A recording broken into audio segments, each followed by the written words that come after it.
was bored. I was bored as an interpretive dance major sitting in Principles of Accounting 101.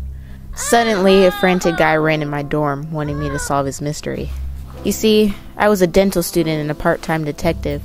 I hadn't had a case for a whole semester, so this was a relief. His name was Gumpton Shue, and he was an art history student here. He told me a professor had sent him a threatening note telling him he needed to find what was inside the Jade Pagoda and give it to her, or she would kill him. I was convinced he was a lying liar, but his story was interesting, and he was sure fine to look at.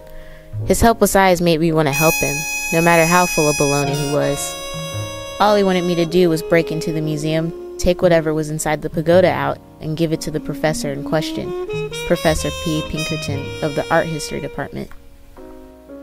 He gave me a box before he left with his information on the Jade Pagoda.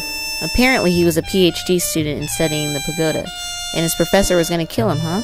I wondered how literal that was. So I popped the dental mold off my quirky roommate, M, and she and I sorted out the mysterious box. Ironically, one of the first things M pulled out of Shue's box was a shoebox filled with Chinese antiques. It was the personal collection of one Winston Guest, a world-famous polo player with an affinity for art. With 2 wives in quick succession, he also had an affinity for love. In 1956, he laid down the cabbage to buy a Qing pagoda, then donated it directly to the museum. Why? Well, there was a picture of a dame in the box. Google Images told me she wasn't either of his wives. But who could she be?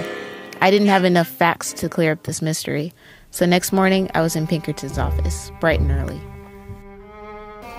Well, Professor Pinkerton, I came during your office hours because I'm thinking of changing my major from dentistry to art history. What a perfectly asinine idea. What sanctimonious spirit is compelling you to do that? Oh, I'm in a terrible kind of love with Gumpton Shue, a graduate student with sparkling eyes and a smile like a watered ball of sunshine. And I wanted to study what he studies so we can know each other better. He's in your class, you know? So stupid attracts stupider?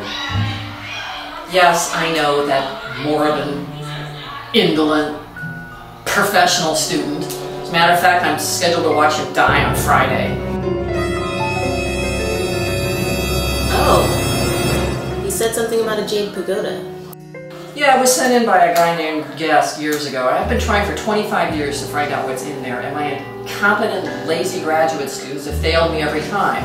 Shue's been late on that since the beginning, and I warrant he's still late. You're late, late, Beau. As I walked out of Pinkerton's office, the image of the professor lingered on my mind. The hellion with the gray halo who had only poison for the people around her, who was disgusted by notions of love. Had she always been this way? The images swirled around my brain. A charming British dandy who loved Chinese art. A gorgeous, astute art history major who also loved Chinese art. A museum reception, cocktails, and a hotel room shimmering at the end of the night. One day, maybe Guest needed to send something to his secret soulmate. But his wife was watching. Maybe. And now there was a pagoda full of something. The dandy was dead, and the gorgeous dame was the drained Damon, dead inside. In the meantime, Shue was getting dangerously desperate. He was sending me a torrent of texts every night, each more full of loving language than the next. Worst part was, I was beginning to enjoy it, to cherish the little robotic voice telling me a new text was received. I thought of the humble smile that played on his lips. Yeah, I wanted to get him out of this mess, but to do that, I needed him. You got serious talents, ones that I don't have. Like metalworking. Like texting and small talk and fashion and compassion and flirting. Flirting's a big one, actually. You're not saying you want me to be the dame. I'm not saying that, Em. That night, Em and I walked over to the museum planning to save the life of a guy with beautiful eyes and a delightful smile. I would break into the museum while Em would distract the security guards. But the plan didn't go quite as we expected.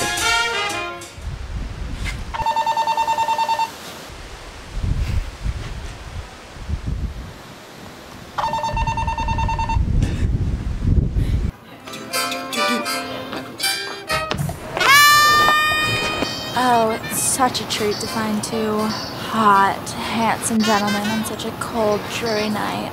I'm sorry, but all guests after hours have to have a visitor pass to enter the museum. Why don't you go and get a visitor pass from your office to check, Officer Damas? Fine, I will. And then I'm taking her home, okay?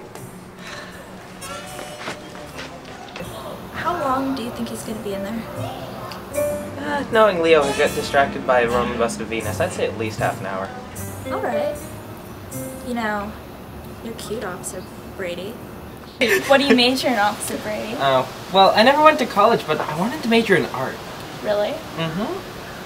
What kind of paintings do you do? Officer Brady, I have apprehended a criminal of the female persuasion, tall, stout, and kind of cute, who can be identified by her green trench coat.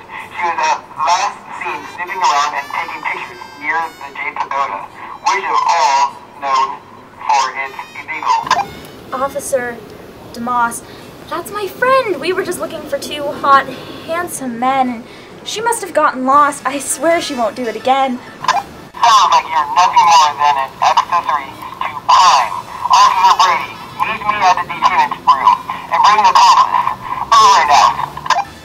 I'm sorry, but I'm going to have to arrest you now. But Officer Brady, we're such good friends. Yeah. Over and out. Copy. Ladies first. I'm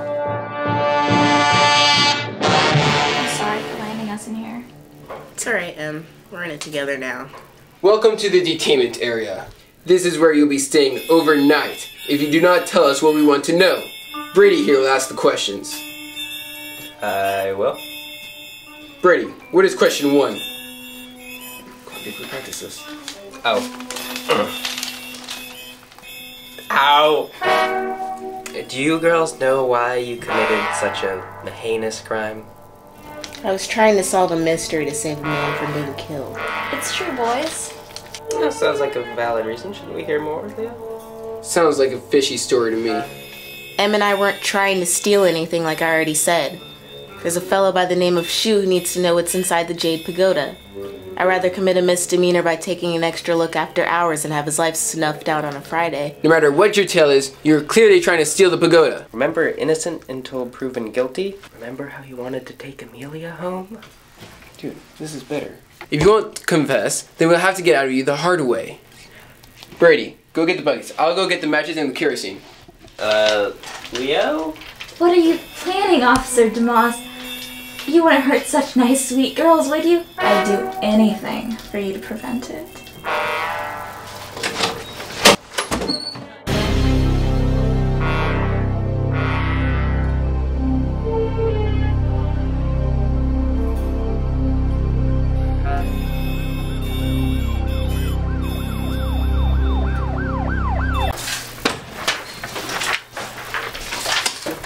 We're in a copy room. Best surprise of the day. Okay, I got the... Brady, what the hell? They needed to use the copy room. I don't care, you're supposed to lock the door. There's no real danger and our captors are idiots. You're right. This is the perfect time to flirt our way out of here. I take Brady, you take the other one. Boys! Yeah. Hey, boys. Do any of you know how to whistle? Oh yeah, boys. I could sure use something to wet my whistle. Actually, I could do anything so much better if you get me my favorite drink. I drink a double iced Mate Riviera with rice milk, 2 scoops of brown sugar, a bit of rooibos, a sprinkle of lapsang souchong, and cinnamon on the top. Oh, yeah. I drink that one all the time. We'll have that for you right away. And then you'll be ready to confess and do anything I want. Anything, and so much more. Okay. Brady, come on. Do you know what you're talking about? I don't remember what it was called. You didn't write it down? No. Why would I write it down? Something with robots and cinnamon? And Yeah. cinnamon. Yes. Definitely robots. Brady sure liked me. Good thing you're a dame, Em. I liked him too. He was sweet. You really are a dame, Em. Nothing wrong with it. I had snapped some pictures of the pagoda before being captured by Officer Leo Dumbass. With the pictures shining bright on my phone, Em and I were able to crack the case in milliseconds. With one quick glance of a metalworker's eye, Em realized that the bells on the pagoda were each just a bit thinner than the next, and would make different tones. A quick trip back into the museum, while the fools were on their fool's errand, Em clinking on the 5 bells in the correct order, and voila! The pagoda opened up and revealed a stack of love letters penned by Guest to Pinkerton. They were potent and sweet. Guest's wife had certainly wanted to burn them, but Guest was willing to ship them in a jade pagoda worth millions to get them to Pinkerton. But he had hidden them too well, and she had used her students to try and figure out why he had sent the pagoda. Now she'd finally know that Guest's love for her reached beyond expenses or social rules. It even survived while he was sleeping the big sleep. Love was inconvenient that way. It didn't matter who you were married to. It didn't matter whether you were scared to death of the prospect of it. It would caress you with its fickle finger whenever it darn well wished.